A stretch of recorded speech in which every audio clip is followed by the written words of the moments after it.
Niat IKD Parindra 38 tahun untuk bisa menjual motornya berakhir tragis. Alih-alih laku terjual, motornya justru dibawa kabur oleh calon pembelinya. Peristiwa itu terjadi pada Senin 3 Juli di pinggir Jalan Denpasar Gilimanuk, Desa Yahembang, Kecamatan Mendoyo, Jembrane, tepatnya di pertigaan sebelah barat Anjungan Cerdas Rambut Siwi. Kasat-Reskrim Polres Jembrane AKP Andro Yuan Elim saat rilis kasus 5 Polres Jembrane mengatakan tersangka diamankan di sebuah rumah kos di Desa Delot Brawah, Kecamatan Mendoyo pada Selasa 4 Juli. Dugaan penipuan yang dialami korban IKD Parindra 38 tahun dengan tersangka IKD Agus Suardika 32 tahun itu bermula saat korban hendak menjual motornya. Saat itu korban meminta tolong temannya yang bernama IKD Susilo untuk membantu mencarikan pembeli melalui postingan di Facebook grup jual beli Jembrane.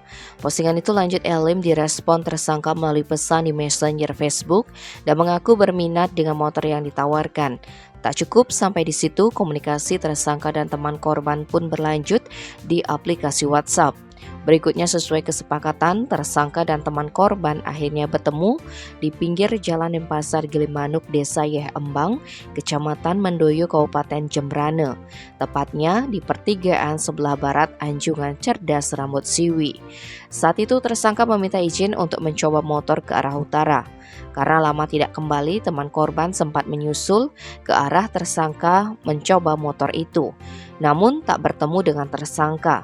Merasa telah ditipu, ia kemudian menghubungi temannya selaku pemilik motor dan selanjutnya melaporkan kejadian itu ke polisi.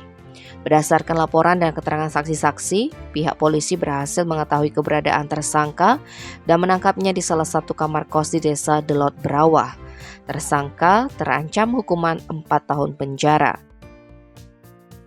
Tim Bali Express melaporkan.